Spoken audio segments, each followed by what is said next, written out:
ಕೊಡಗು ಭಾಗದಲ್ಲಿ ಧಾರಾಕಾರ ಮಳೆಯ ಹಿನ್ನೆಲೆ ಕಾವೇರಿ ನದಿ ನೀರಿನ ಮಟ್ಟದಲ್ಲಿ ಗಣನೀಯವಾಗಿ ಏರಿಕೆ ಆಗಿದೆ.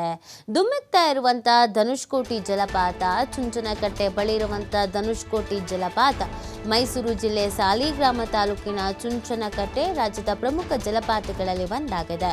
ಧನುಷ್ಕೋಟಿ 27 ಮೀಟರ್ ಎತ್ತರದಿಂದ ಧುಮುಕುವಂತ ಕಾವೇರಿ ನದಿಯ ಜಲರಾಶಿಯನ್ನು ಕಣ್ತುಂಬಿಕೊಳ್ಳುವುದಕ್ಕೆ ಪ್ರವಾಸಿಗರು ಲಗ್ಗೆ ಇಡ್ತಾ ಇದ್ದಾರೆ. ಜಲಪಾತ ಕಣ್ತುಂಬಿಕೊಂಡು ರಾಮನ ದರ್ಶನವನ್ನು ಪಡಿತಾ ಇದ್ದಾರೆ ಭಕ್ತರು.